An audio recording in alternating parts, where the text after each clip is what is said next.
నాటుకోడి గుడ్లు, ఎండు రొయ్యలు, ములక్కాడ ఈ 3 కలిపి కూర వండుకుంటున్నాము. గోదావరి వాళ్ళ స్టైల్. పాతకాలం వంటది. ఎండు రొయ్యల ప్లేస్‌లో పచ్చి రొయ్యలేసి కూడా వండుతాము. ఇంక దానికి ధీటుగా ఇది ఉంటది. ఎక్కడా తగ్గదు. ఇంకా గోదావరి వాళ్ళ స్టైల్ అంటే మా కోనసీమ సైడ్ బోలెడు రకాల కాంబినేషన్స్ ఉంటాయి. అందులో ఇది చాలా స్పెషల్. సూపర్‌గా ఉంటది టేస్ట్ అయితేని.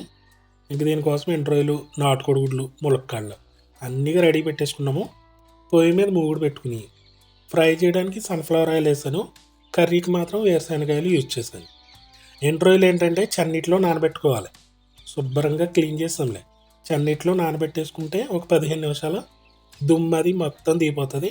అప్పుడు వాష్ చేసుకుని నీళ్ళన్నీ ఆడబెట్టేసుకుని ఇలా ఆయిల్లో క్రిస్పీగా ఫ్రై చేసుకోవాలి. ఎండు రొయ్యలు ఇలా ఆయిల్లో ఫ్రై చేసుకున్నాక దాని ఫ్లేవర్ అంతా ఆయిల్లో దిగిపోతుంది. అప్పుడే కూరకి టేస్ట్ వస్తుంది. ఆ తర్వాత కొద్దిగా పసుపు, సాల్ట్ వేసుకుని గుడ్లు కూడా ఉడకబెట్టి రెడీ పెట్టేసుకున్నాము. ఈ గుడ్లు ఇందులో వేసుకుని సాల్ట్ ఎందుకు వేసామంటే అంటుకుపోకుండా ఉంటాయి గుడ్లు. ఇలా తిప్పుతూనే ఉండాలి వేసిన తర్వాత. లైట్గా ఫ్రై చేసుకుంటే చాలు. మరీ ఎక్కువ చేసామంటే రబ్బర్లాగా సాగుతాయి. అందుకని ఘాట్లు కూడా పెట్టాను, కనిపించట్లేదు. తర్వాత మళ్ళీ కొద్దిగా ఆయిల్ యాడ్ చేసుకుని వేరుశనగాయలు అయితేనే బాగుంటుంది. సన్నగా తరుక్కుని ఉల్లిపాయలు వేసుకుని లైట్ బ్రౌన్ కలర్ వచ్చేదాకా ఫ్రై చేసుకోవాలి. ఉల్లిపాయలు కొంచెం బ్రౌన్ కలర్ అయితే కూర ఇంకా బాగుంటుంది అనమాట. ఇలా ఫ్రై అయిపోయినాయి కదా. ములక్కాళ్ళకి పై చెక్కు మొత్తం తీసేయకూడదు. తీసామన్న పేరుకి 2-3 చోట్ల తీయాలి లైట్గా, అంతే. అప్పుడే బాగుంటుంది. ములక్కాయలు వేసుకుని తిప్పేసిన తర్వాత మూత పెట్టి ఒక్క 5 నిమిషాలు మగ్గనివ్వాలి.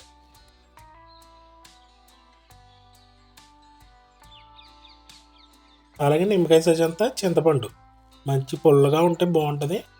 అది కూడా నానబెట్టేశాను. ములక్కాయలు చక్కగా మగ్గినాయి కదా.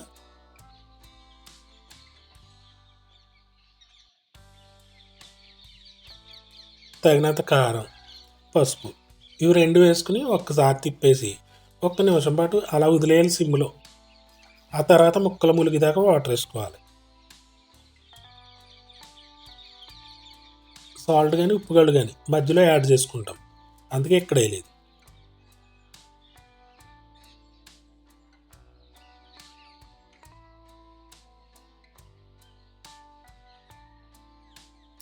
ఒక 5 నిమిషాలు మరిగింది.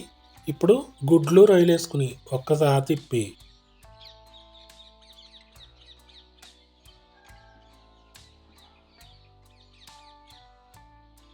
పచ్చిమిర్చి వేసుకోవాలి. స్పైసీ అన్నట్టుగా కొద్దిగా ఎక్కువ వేసుకున్నాము. తాలింపులో వేయలేదు. ఇలా వేసుకుంటే చాలా బాగుంటుంది. మంచి సువాసన కూడా ఉంటుంది అలా వేసుకుంటే. తర్వాత కళ్ళుప్పు వేసుకున్నాము. ఉప్పు వేసుకుని ఒక 15 నిమిషాలు సిమ్లో పెట్టి ఉడికించుకోవాలి.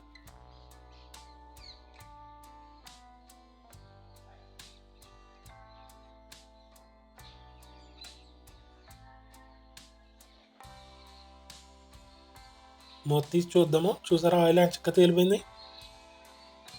ఇప్పుడు చింతపండు పులుసు. చింతపండు పులుసు వేసుకున్న తర్వాత ఎక్కువ టైం పట్టదు ఇంక ఉడకడానికి. ఇదంతా ఒకసారి కలిపెట్టేసుకుని మూత పెట్టుకుని ఒక్క 10 నిమిషాలు సిమ్లో పెట్టి అలా ఉడికించామంటే ఎగిరిపోతుంది. మరీ నీళ్ళు టైప్ ఉంచుకోకూడదు పులుసు. అలాగని మరీ డ్రై కూడా చేయకూడదు. మీడియంగా ఉండాలి.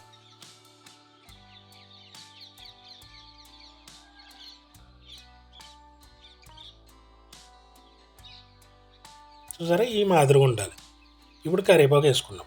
కరివేపాకు లాస్ట్లో వేసుకుంటే చాలా బాగుంటుంది.